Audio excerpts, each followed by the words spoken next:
Bienvenidas al webinar.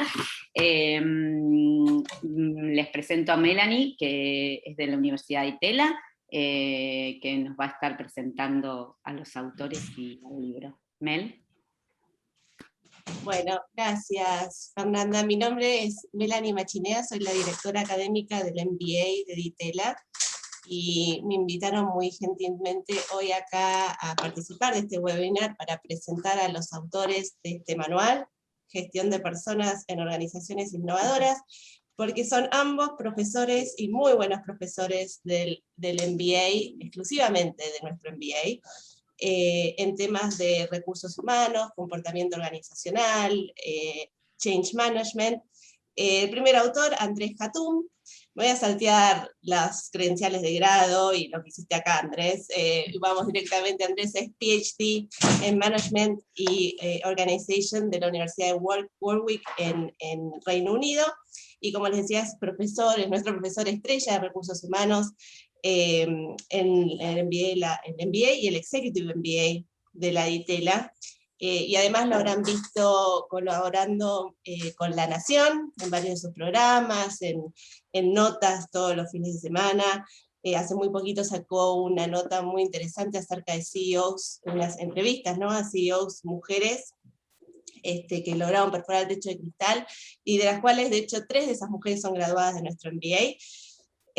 Bueno, y ha escrito y publicado varios libros en español y en inglés. Este es el más reciente, este manual, que escribe junto a Eugenio Marchiori.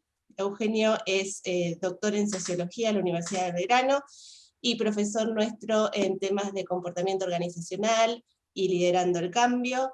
Es especialista, obviamente, en esas temáticas, en cambio organizacional, liderazgo, incertidumbre. También publicó varios libros relacionados con estos temas.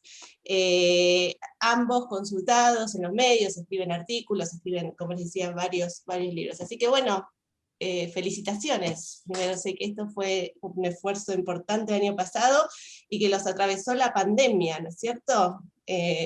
Justo cuando estaba por salir. ¿En qué cambió eso? ¿Cómo los afectó? Y cambia, evidentemente, el contenido esto es un manual, ¿no? Un manual de teoría y práctica profesional. Es ideal para los MBAs o los máster de especialidad o las carreras y especialistas del área. Y la pandemia atraviesa el libro, ¿no? Porque lo que viene a nivel organizacional, evidentemente, está todo en discusión, y nosotros generamos esa discusión en el manual. Manteniendo prácticas, viendo cómo viene la digitalización, la remotización, la tecnología, cómo afecta todo eso, así que estamos en eso. ¿No? Tardamos 5 años, ¿no, Eugenio? Y a ver, más o menos. bueno, 4, porque en 2017 empezamos. Así que sí, 4 años estuvimos. Y tal cual, el principio del año pasado, que ya estaba casi listo, de golpe apareció el COVID, ¿no? Así que hubo que replantear un montón de cosas que lógicamente cambiaron. Pero bueno, estuvo bueno también, porque pudimos actualizarlo y al final salió una versión mucho más de hoy de lo que hubiera sido una cosa que hubiera quedado en el pasado. En el fondo, fue una suerte no haberlo publicado antes, porque si no hubiera quedado actualizado de otra manera. Pero eso hizo que sea, creo que el manual en lengua española más actualizado que hay sobre digamos, la gestión de personas en organizaciones. Así que eso está bueno. Y bueno, esperemos que guste. Sí. Como todo manual es largo, tiene 450 páginas o algo así.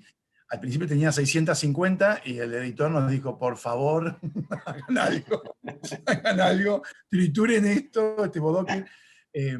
Y van a ver que para aquellos que quieran profundizar más las prácticas, hay QRs que los llevan a más material que tenemos, pero no hace falta, digamos, es para el que quiera profundizar. Pero a mí me parece que lo que...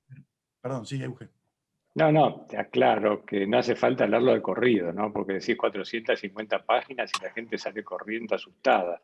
En realidad, cada tema es una unidad en sí mismo. Así que no es que es como manual. Se puede ir directamente al tema que les hace falta, ¿no?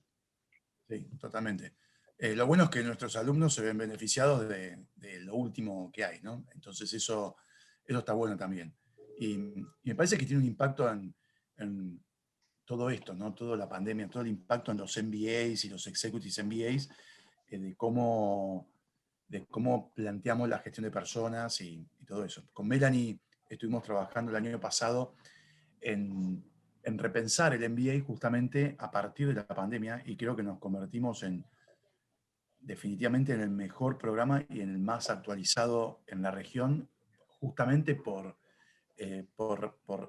aportar a partir de lo que pasa en la pandemia en las organizaciones, ¿no? Ayer justo leía, y de hecho tengo un webinar hoy para aprender un poco más, que The World Economic Forum dijo o estimó que el 42% de los trabajos que existen hoy van a necesitar un skill set totalmente distinto para 2022. ¿Sí? Un poco en línea con lo mañana. que decía, ¿no? Mañana, o sea, 2022 ya estamos casi en 2022, que dentro de 10 años, ¿no? Realmente. ¿Y cuál es? Sí. Dale. No, que cuando nosotros replanteamos el MBA, todos estos skills nuevos que aparecen en el manual también, pero que tienen que ver con analytics, con todo lo que es cómo impacta los machine learning, inteligencia artificial, todas esas cosas aparecen en el manual y aparecen en el MBA, por supuesto, ¿no? Claro. Y aparte va a haber una nueva manera de liderar también, que ya se está dando. Todavía no está muy claro, es nebulosa, pero al no estar en persona no es lo mismo liderar equipos. De golpe hoy hay, después de un año, hay gente que casi no conocía a sus equipos, con lo cual no es lo mismo liderar un equipo con el que estás en persona con un equipo que estás directamente siempre online, con el que no tenés contacto físico. Así que eso también es una cosa que ya se está viendo, ¿no? ¿Y en qué cambia eso, Eugenio? ¿Qué tipo de cosas hay que estar atento, digamos, o qué se necesita? Mira, empecé a preguntar, empecé a hacer esa pregunta, porque la verdad que me pareció interesante. Y la conclusión, o por lo menos lo que más se da en varios directivos que le hice exactamente esa pregunta, ¿en qué estás cambiando? Incluso una de nuestras alumnas, estoy trabajando en la tesis sobre ese tema. Así que tal vez dentro de unos meses vamos a tener mucha más info. Pero lo que me dicen es que hay que ser muchísimo más empático, que hay que ponerse mucho más en el lugar de las personas porque le aparecen problemas nuevos. Entonces, de golpe, ese equipo o ese colaborador que lo tenías siempre disponible en tu casa, siempre disponible en tu oficina y que era cuestión de mandar un mensaje de celular, de golpe, ahora le aparecen otros problemas. Tiene que colaborar con la mujer para cuidar a los hijos, las mujeres tienen toda otra problemática que antes no existían porque de golpe no tienen la facilidad de llevárselo a la casa de la madre o la persona, la empleada que venía a la casa no viene tan regularmente. Ahora otra vez se ve con esta nueva ola, otra vez estás en la misma problemática. Entonces lo que me empezaron a decir es eso, que hay que ser muchísimo más cuidadoso de no suponer que las cosas son iguales y a cada uno preguntarle, ir a lo personal, ¿no? Evitar generalizar o darse cuenta que la gente está viviendo otra cosa. Ahí y bueno, creo que pasa un poco por ahí, ¿no? Lo que nosotros en el máster estamos proponiendo, digamos, en las materias de comportamiento humano, es que esto que dice Eugenio de la empatía del líder, pero liderazgos más vulnerables, liderazgos empáticos y facilitadores, ¿no? ¿Por qué? Porque al tener, ¿y qué pasa? Una transformación del líder también. Aquellos líderes que estaban acostumbrados a controlar y a hacer micromanagement, ahora tienen que delegar y confiar. Entonces, claro, a muchos líderes esta ola de la pandemia les pasa por encima y se los arrasa, ¿viste? ¿A quién? A los bestias, a los cortoplacistas y a los lentos. Estos como que quedan muy expuestos en las organizaciones. Entonces estamos viendo ese cambio que ya, bueno, estamos proponiendo nosotros del aula a la gente, ¿no?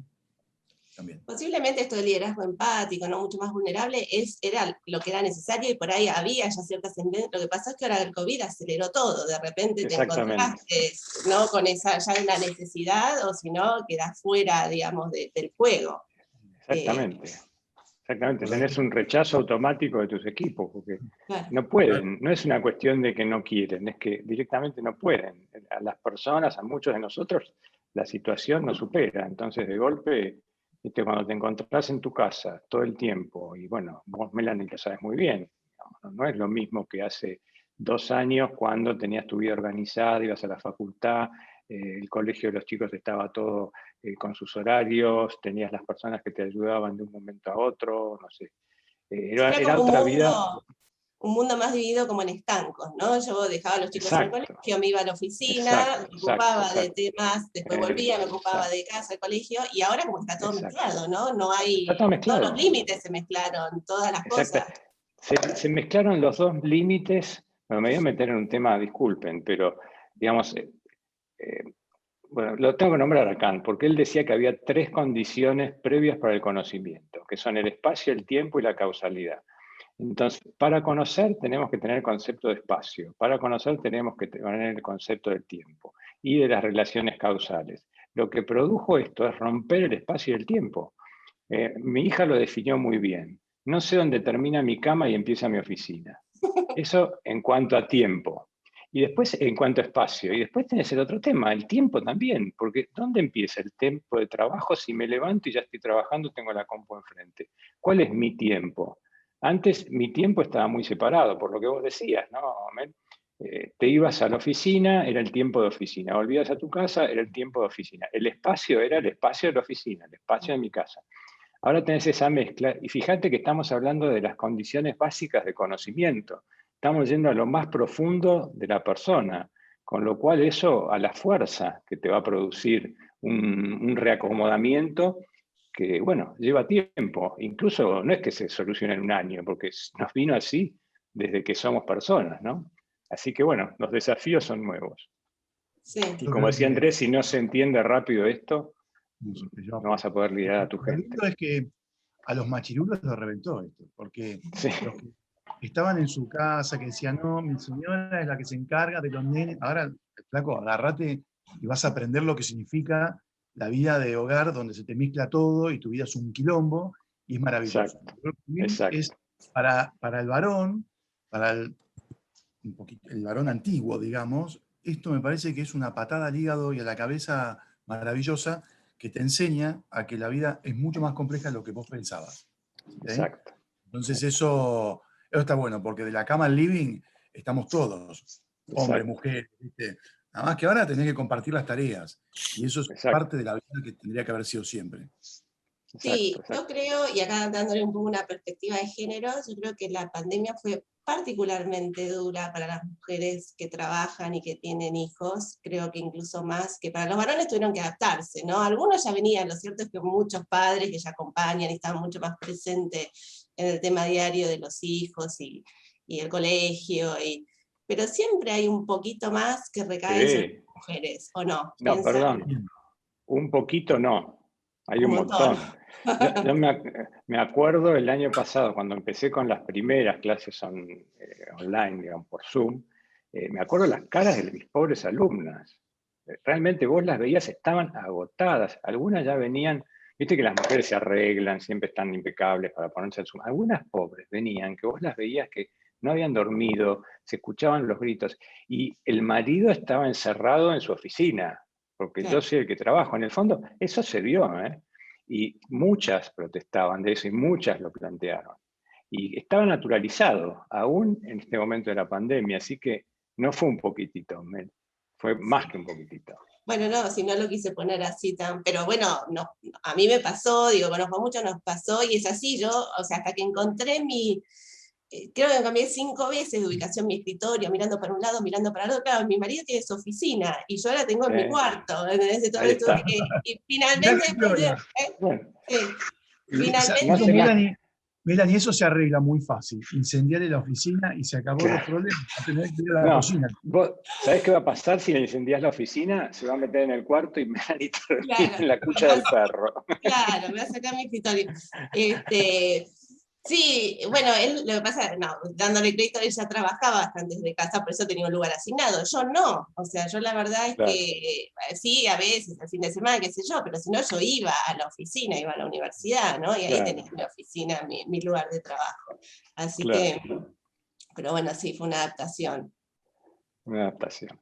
Pero bueno, es lo que nos toca y Lo que nos ya toca. a esta Eh, altura hay que hacerlo, volviendo digamos, al, volviendo al manual y cómo la gente puede ir viendo estos temas, lo que tenemos ahí es toda una perspectiva de prácticas de recursos humanos, también temas de comportamiento humano que tienen que ver con el tema de cambio organizacional, los factores de la persona, los equipos de trabajo, el tema de coaching, el tema de carreras internacionales desfasadas gestión del ahora con talento, lo tuyo, gestión del talento, el talento, los procesos de selección pero a que, full. por ejemplo, reclutamiento y selección están siendo arrasados en la pandemia porque hay gente que entra a trabajar, de nuestros propios alumnos, a nuevos trabajos y no pisa la oficina, todo online. Entonces, los procesos de reclutamiento y selección también, o de onboarding, son virtuales. Y virtuales no me refiero solamente a una entrevista virtual. Empieza a aparecer la inteligencia artificial en los procesos de entrevista, donde se miden, por ejemplo, los movimientos faciales. Ya lo está haciendo, por ejemplo, Adidas, está trabajando con ese tipo de entrevistas. Te llega una indicación de cómo sentarte, cómo tenés que confrontar la pantalla, te aparece la pregunta y vos tenés que responder, y a partir de eso la inteligencia artificial hace su trabajo. Bueno, planteamos todas estas cosas que viene a cambiar la relación más humana de lo que va a pasar, ¿no? Y bueno, si siguen cambiando tantas cosas, jubílenme, por favor, yo estoy cansado. Y Nada. eso que dijiste, ¿no? Del onboarding y los nuevos, porque obviamente hay gente que ha cambiado de trabajo, consiguió su primer trabajo en pandemia, ¿no? Eso, el mundo Claro, siguió, digamos. Pero hay algo, me parece un desafío, el desafío más importante, porque obviamente está demostrado que el trabajo se puede hacer virtualmente, muchos hemos descubierto eso que funciona, realmente con los incentivos correctos, digamos, y la responsabilidad y la confianza, ¿no? Del sí, líder de acuerdo. en sus empleados, las cosas pueden funcionar. Pero hay algo que es muy difícil de lograr, que es esa sensación de pertenencia, ¿no? Que creo que nos pasaba también ahora con nuestros alumnos que no habían conocido durante el 2020 la universidad y que ahora pudieron tener algunas experiencias Estaban presenciales felices, estaban y felices. tan felices, y mucho del Sí, sí. feedback de ellos fue eso, ¿no? De poder ir a la universidad les generó esa sensación de pertenecer a un lugar, Claro. bueno, a la ITELA, de ser parte de, que es muy difícil de lograr cuando haces todo virtual, ¿no? Y lo mismo le debe Claro. pasar a las empresas, ¿no? Si la gente no Bueno, conoce las oficinas, no conoce. exacto, ¿no? Es el tema que hablábamos del espacio. El espacio hace la identidad. Entonces, estar en Ditela es una identidad particular, no es lo mismo estar en Ditela que en otro lado. Y por más que vos te sientas cómodo, que tus profesores busquen la manera de ayudarte a la integración, estar en el lugar es otra cosa, es otra sensación. Y lo mismo le pasa a las empresas, ¿no? El caso de mi hijo, él entró en Mercado Libre a principios del año pasado, después de la pandemia. Recién conoció su equipo 4 meses después. Entonces, esta es una cosa muy rara, ¿no? Sí. Y lo mismo pasa con nuestros alumnos y lo mismo pasa con un montón de gente, porque en un año ha entrado muchísima gente, la rotación sigue, con lo cual hay un montón de personas que se han tenido que adaptar a esto. Pero de cualquier manera, hay también muchas de las cosas que no han cambiado tanto, porque, bueno, hablábamos antes, ¿no? El tema de la empatía es igual, entonces la manera de acercarte, tenés menos herramientas, porque de golpe cuando vos estás escuchando, lo que sería la escucha activa, que hay un capítulo dedicado a eso, por supuesto que no va a ser igual porque cierta gestualidad te la perdés, pero la forma de expresión y la forma del lenguaje, tenés que estar más atento, pero en definitiva no cambia tanto, tiene que ser más explícito, de pronto tenés que preguntar más. Por eso es que lo que me decían estos líderes a los que consulté, ¿no? Hay que preguntar más, hay que interesarse más, no alcanza darlo por sentado. Ahora el resto es más o menos lo mismo, ¿no? Saber escuchar. No sé vos qué decís, Y Andrés. eso, Eugenio, ¿cómo se hace? El otro día, bueno, con Andrés, ¿no? Y participamos en una simulación justamente de gestión de personas y tocaba este tema. Si uno quiere así interactuar su equipo, ¿no? ¿Cuál es la mejor manera? ¿Es tener momentos uno a uno? ¿Es tener una reunión semanal establecida con ese propósito? ¿Es Esto tiene que ver mecharlo? con el futuro de la oficina también, ¿no? Me parece, porque vos fíjate que acá el cuestionamiento está puesto en cómo vamos a trabajar a futuro. Y yo creo que hay un par de cosas. Primero, vos dijiste una palabra que es clave, ese es el sentido de pertenencia. El sentido de pertenencia lo vas a tener, pero va a ser algo distinto, porque la oficina se va a transformar en un hub de colaboración, donde vos probablemente vayas 1 o 2 veces por semana a exponer con tu equipo cosas, eso por un lado. Pero vas a trabajar con tu equipo. Y yo creo que ahora lo que estamos viendo todos y lo que me parece que está sucediendo es que la gente trata de buscar espacios en el uno a uno. Capaz que antes el jefe, viste, lo dejaba pasar, pero además de las reuniones por Zoom que tenés, que estás harto del Zoom porque uno está podrido, pero las reuniones del Zoom grupal es poder tener el uno a uno para poder demostrar ese interés genuino que hace falta y que la gente lo necesita. Esa es la empatía y la vulnerabilidad de lo que hablamos al principio. Me parece que eso va a ser clave. Es decir, oficina va a existir. De hecho, hay un estudio de Deloitte. Deloitte dice, el proceso de pandemia adelantó entre 5 y 7 años lo que iba a pasar. Pero por otra parte, en la vuelta a la oficina nos va a encontrar con menos gente, con 35% menos de gente, o sea, 1/3 de lo que, menos de lo que hay ahora. Va a cambiar la demografía de las ciudades, va a cambiar ediliciamente, va a implicar que el laburo desde casa se respeta y que no se piensa que uno se rasca en la casa, que eso es importante. Pero fíjate que todos nosotros, todos los que estamos en esta reunión, todos laburamos desde casa, todos trabajamos y lo hacemos bien. Entonces, no te venga un jefe a decir ahora, che, hay que ir a la oficina, ¿sabes qué? Yo trabajo de donde quiero. Otra herramienta que estaba medio olvidada, pero que se empieza a usar tanto en equipo como en uno a uno, es el mail, porque te permite el asincronismo, entonces no tenés que estar siempre atento, y además cuando una persona uno a uno se expresa por escrito, racionaliza, es más fácil comunicarse y es más fácil entenderse con el otro, tiene más tiempo, se evita malentendidos y le da la posibilidad al líder de responder de otra manera. Así que, es más, está pasando. Con algunas personas con las que hablé ya me dice que se está usando más el mail. Incluso mails con el equipo, porque entonces no hay que estar permanentemente subiéndose al Zoom. Así que creo que el mail, el mural, en fin, todas estas nuevas herramientas de comunicación de equipo electrónica, no necesitas el mail. El mail es para uno a uno, ¿no? Estaba leyendo, ayer estaba dando clase y mostraba el pico de mails, cómo a nivel mundial, ¿no? Cómo se movió con la pandemia. Hizo así, tuvo un pico enorme, como que levantabas y tenías 300 millones de mails para después empezar a bajar. Porque pensá que la gente está sentada, abrochada en la silla, mirando el Zoom todo el día, con reuniones insufribles, donde ya perdés el foco de la atención. Entonces, la forma hasta de liderar por Zoom es distinta. Vos tenés que provocar atención, pero cierta atención para que la gente no se borre, no te apague la cámara. ¿Viste? Claro. Como docentes creo que aprendimos eso también. Es decir, ¿cómo hacemos para captar la atención? Yo imagino que los carismáticos extrovertidos deben estar sufriendo un montón. Sí, No poder estar en la oficina y tocar a alguien, ¿viste? Seguro. Abrazar a los alumnos, ahí me llegar, abrazarlos, pegarles un poco, empujarlos. Tenerlos cerca, empujarlos, hacerles algo, ¿viste? Hablando del mail, ¿no? Pero es muy loco, ¿no? Porque el mail casi que se dejó con el WhatsApp, por ejemplo. A mí me pasa a veces que digo, bueno, mando un mail. Ay, no, mejor, si tengo que mandar un mail, lo tengo que pensar, lo tengo que escribir, tengo que ver que esté bien escrito, qué sé yo. Mando un WhatsApp, ¿no? Es como que me es más fácil. Digo, ¿está bien eso, usar WhatsApp para comunicarse con tu equipo? Digo, creo que la mayoría lo hacemos. Sí, pero a ver, ¿para qué? Sí, lo que pasa es que la gente está como tratando de tener cierta sanidad mental, entonces salir de muchos grupos. Fíjate que mucha gente dice, salgo de grupo porque llegan 300 millones de cosas. Entonces, yo te diría, en lo profesional, que no sea tu propio equipo de trabajo, donde el WhatsApp está bueno, el mail es un lugar que te permite, digamos, cierta como relación en donde sabés que te lo va a contestar, hay que ver en qué momento, no es donde la premura, tal vez no es algo, viste, que tenés una urgencia.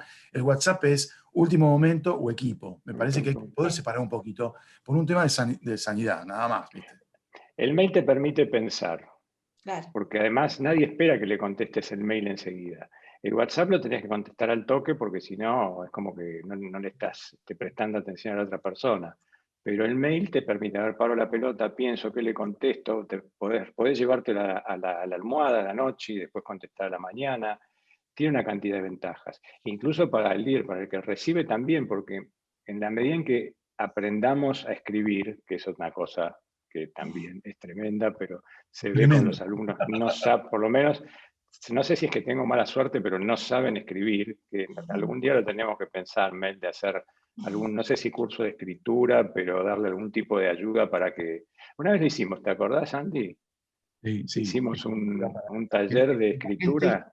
Cuando vos la metés a escribir, se engancha y es un cable a tierra que los emociona. Pero la gente no escribe, no sabe escribir, porque con el mail más o menos escribías, pero con el WhatsApp es como mucho más reducido. Entonces, cuando vos pedís un trabajo para que te escriban, es Tarzán que está hablando, ¿viste? Exacto. Además que si no sabes escribir, el tema es que si no sabes escribir, posiblemente tampoco sepas pensar, porque están bastante relacionadas las cosas.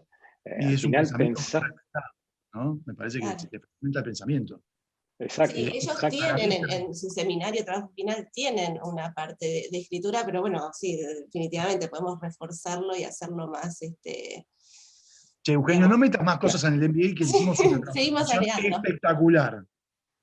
Los alumnos encuentran, dice, una cuestión generacional. Es verdad, yo creo que tampoco saben escribir porque leen poco, ¿no les pasa eso? Digo, claro, las nuevas generaciones cada vez leen menos. Exacto.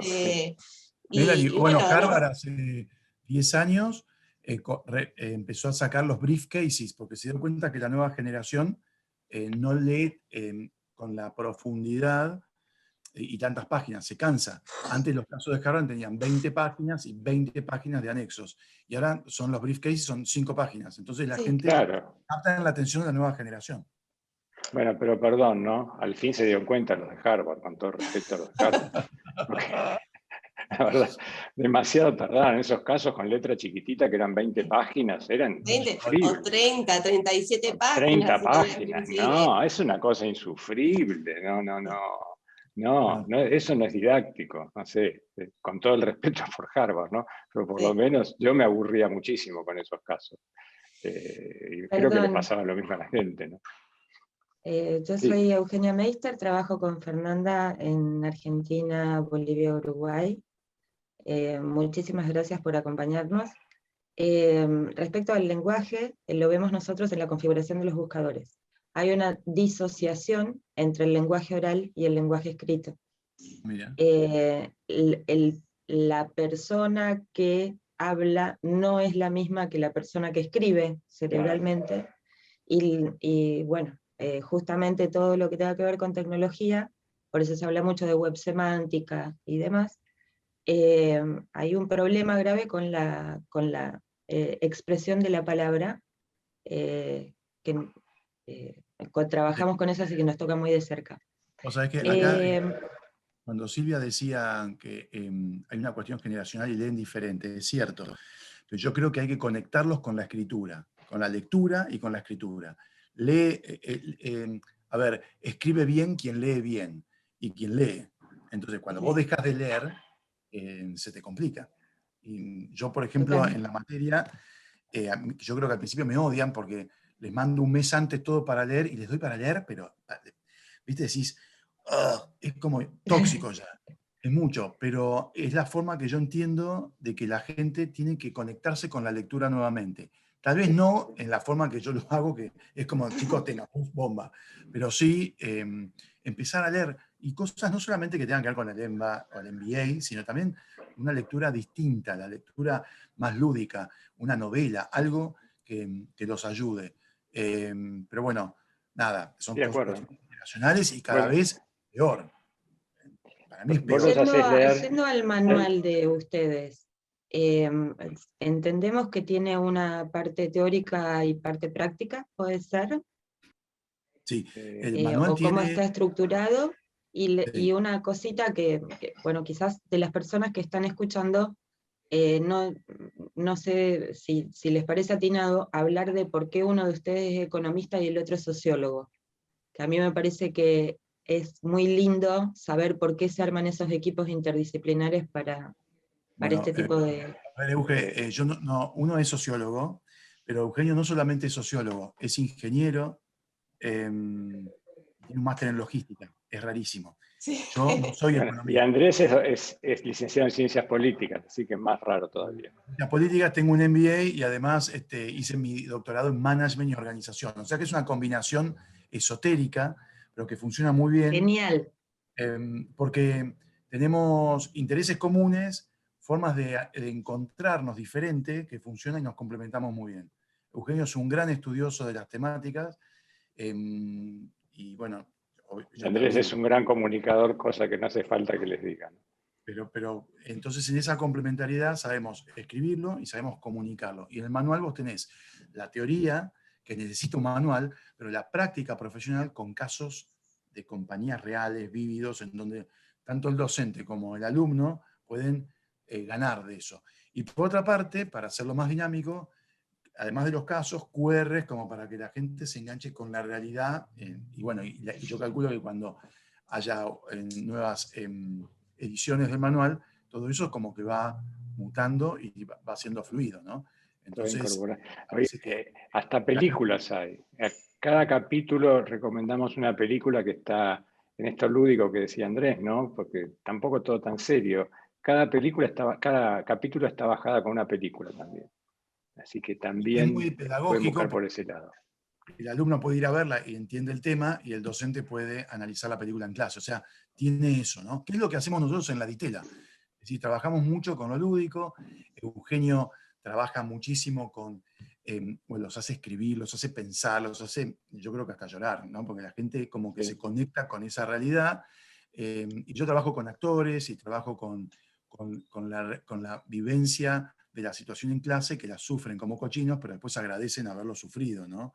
Claro. Creo que en eso la Ditela es única, es decir, tiene un grupo de docentes en muchas materias, en particular en comportamiento humano, que generamos un hilo desde que empieza comportamiento humano, avanza con recursos humanos y va con el tema de cambio organizacional y desarrollo de carrera, y vamos dando una dinámica que el libro expresa esa dinámica justamente.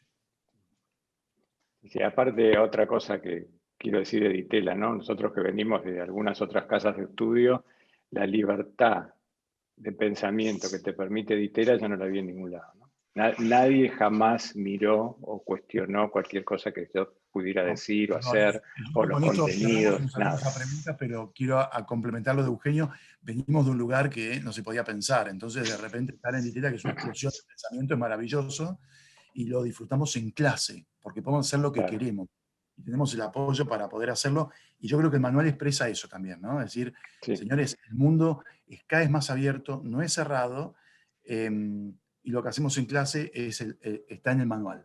Está en el manual, por supuesto que hay una bajada teórica porque es manual, y Claro. tenés que aprender, dejate de embromar y estudiar. Pero también hay Sí, una parte práctica importante. un poco contestando la pregunta sobre estructura que alguien hizo, y para hacerlo un poco más formal, por decirlo de alguna manera, cada capítulo está estructurado con un marco teórico, con una introducción teórica de lo que se sabe sobre ese tema, de lo que, no solamente lo que sabemos nosotros, sino también lo que se sabe en términos casi, digamos, de lo que se ha estudiado por otros autores, ¿no? Después hay un caso de estudio que baja eso un poco a la realidad, lo que pasa en el día a día. Usamos el tema en la prensa, artículos nuestros, y en general artículos nuestros, de cómo se publicó eso en su momento, para que esté bien vigente, porque los artículos tienen poco tiempo. Damos el tema en el cine para que la gente también lo vea de otra manera, y terminamos con preguntas. Cada capítulo tiene las preguntas, que es una manera de que los alumnos se controlen a sí mismos, a ver si lograron captar los contenidos principales del capítulo, ¿no? Preguntas de un poco la conocimiento manera. preguntas de reflexión para directivos también, ¿no? Así, mirá, a ver, pensá en este tema desde el conocimiento, pero también de la reflexión directiva de cómo lo estás haciendo.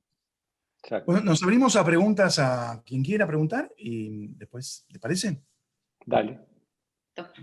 3 preguntitas y me parece que con eso estamos, creo que fuimos comprensivos y que van a usar el libro. Muchísimas gracias a ambos. Yo les preguntaría qué películas están utilizando como para deleitarme un rato, pensando en las problemáticas del recurso humano. Bueno, pero ¿sabés qué pasa? Deberías comprar el libro.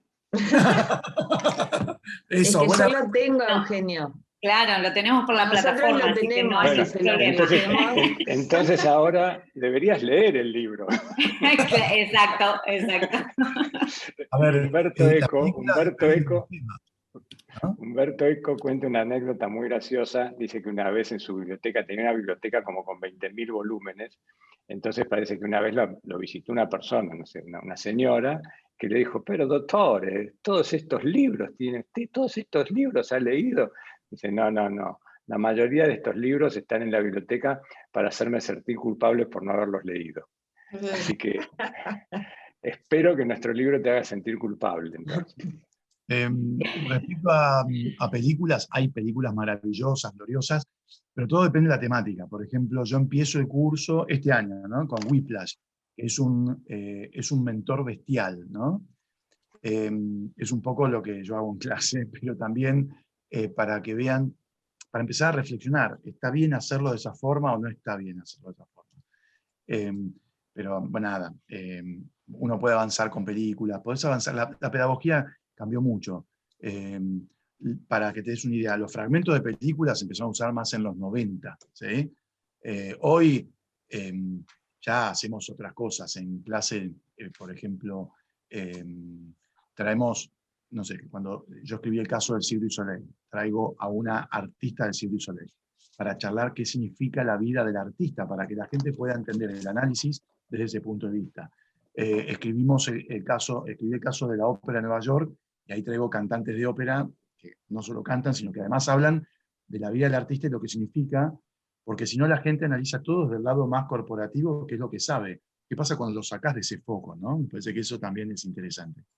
Así que bueno, nada. Estamos siempre innovando a nivel pedagógico, y eso se ve tanto en los libros como en el aula, que creo que la gente lo valora, y la pandemia para los profesores fue un impacto enorme.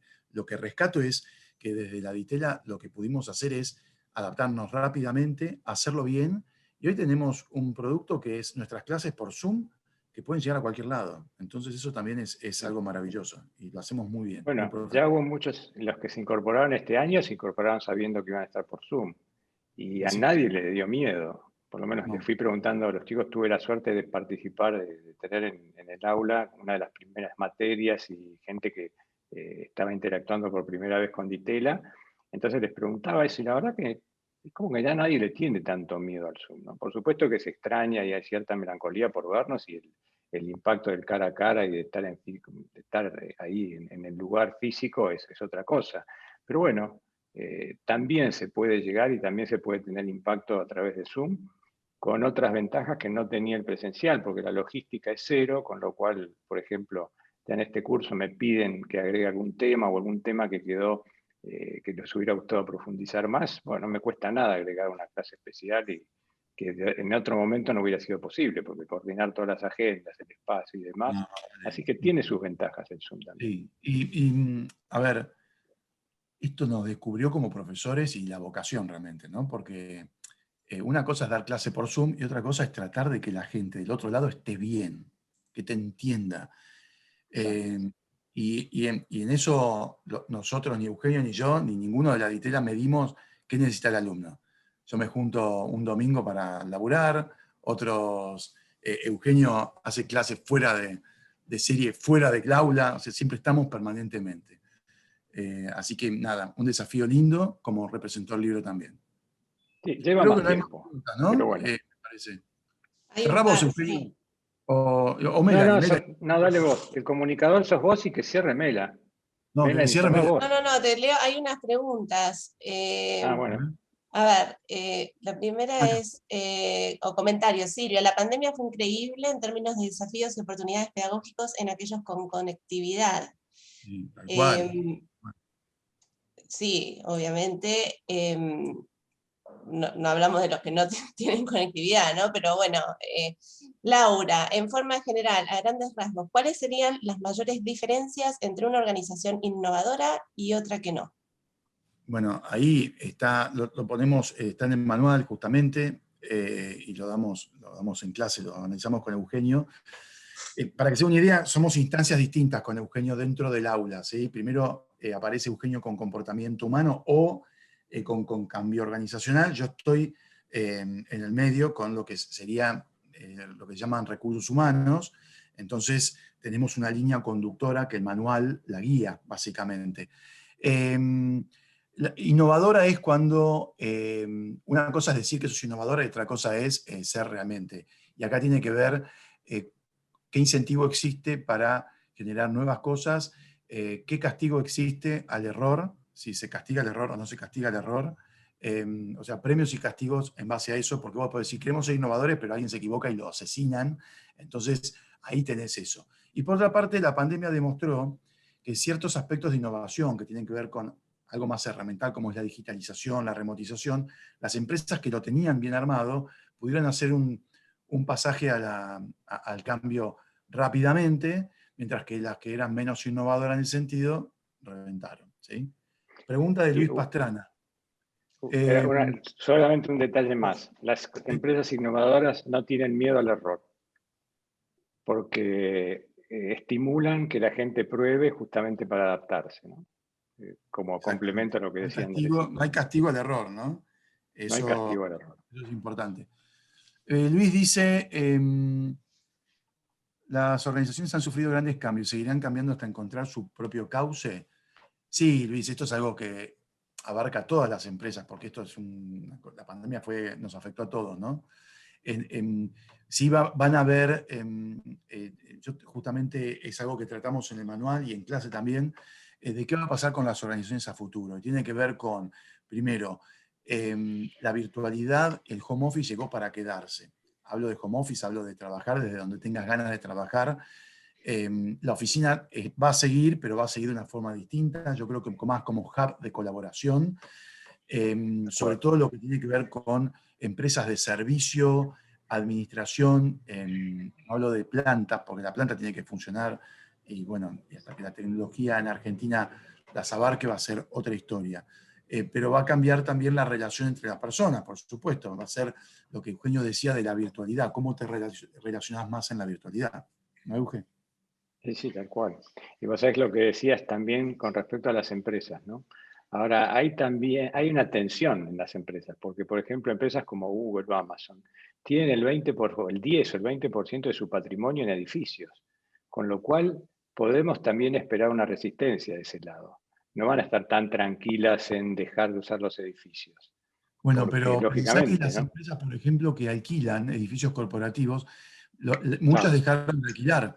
Y los CEOs y los gerentes de finanzas están absolutamente felices del costo menor que tienen, ¿no es cierto? Así, vos fijate cómo de golpe las empresas más ricas, las empresas de Silicon Valley, que son las que más propiedades tienen, hablamos de las 5 grandes, que tienen inversiones edilicias, se van a ver en un problema porque le va a pegar en su patrimonio directo, ¿no? No es lo mismo tener por ejemplo, me acuerdo cuando fui a visitar Londres hace 2 años ya, Google está haciendo una tremenda oficina de 200 metros de largo, pero literal, en pleno centro de Londres, en St. Pancras, vos conoces bien, Andrés. Casi es toda una estación de tren convertida en oficina. Y de golpe nadie va a la oficina. O sea, hay medio que nadie va a la oficina. Así que los desafíos no solamente son para las personas, también son para las oficinas, para las empresas, ¿no? Y también, como dice Andrés, las que alquilaban están en la gloria. Pero va a haber todo un recorrido. Si hablamos de adaptarse y de reacomodarse, creo que eso también un poco está dentro de la pregunta que nos hacía una de las Luis, ¿no? ¿Te parece? Sí, yo me imagino la zona de Catalina, no sé qué va a pasar con esa zona, ¿no? Claro, claro. Muchas empresas están dejando de alquilar y desinvertir, y la verdad que te la regalo, porque tal cual. Está difícil. Pero bueno, nada, llegamos hasta acá. gracias a todos por acompañarnos en la Lo mismo. presentación de este formato que van a acceder al manual. Bueno, eso es lo maravilloso de la tecnología, ¿no? Cuando a veces las novelas, ¿viste? Una las quiere en papel, pero estos libros siempre es bueno tenerlos en cualquier lado, ¿no? Sí, tal cual. En una editorial me decían, estamos sorprendidos porque sus libros se leen mucho en ebook, y más vale. Claro, Tiene que claro, por todos lados, necesita claro. encontrarse con la Bueno, información. Claro. yo no tengo el libro físico todavía, porque no volví a Argentina y no tengo el libro físico, así que solamente lo tengo en Kindle particularmente. Así que creo que nos tenemos que acostumbrar a eso y es lo nuevo, es lo normal, ya es normal, no hablemos de nuevo normal, es lo normal. Te dejé en la vitela un paquete para vos con los libros, así que Sí, andá a sí, buscar. ya sé. Sí, sí, sí. Bueno, a ambos dos, que son profesores de la Ditela, tienen acceso a la plataforma eLibro, entonces ahí pueden tener los libros perfectamente, y usarlo y guardarlos en su estantería, y un montón de herramientas que en breve vamos a aprender a usar con Fabián. Así que pero lo Gracias, tienen por la Fernanda. plataforma. Gracias Viene por la muy bien. invitación, gracias Melanie por la presentación. Gracias. Gracias Sí, a lo ustedes. mismo. Melanie es nuestra jefa, así que es maravilloso. Sí, claro, nos tenemos que portar bien. Gracias, Bueno. Melanie, por eso. Andrés. Gracias. Muchas gracias a Muchas todos. gracias a Bueno, los dos. Muchas gracias Los a todos. agradecemos, le agradecemos de parte del libro a los dos, agradecemos a la Universidad Ditela, a Melanie obviamente también por la capacitación, por estar presente en esta webinar. Así que muchísimas gracias y ya les compartiremos el link de la grabación. Los invitamos al resto a que se queden también a ver un poquito más de la plataforma eLibro, que vamos a estar mostrando los usos y herramientas en unos minutitos. Bueno, muchísimas gracias, Melanie, Me despido. Andy. Gracias a todos. Gracias. Gracias a todos, gracias Andrés, gracias Eugenio.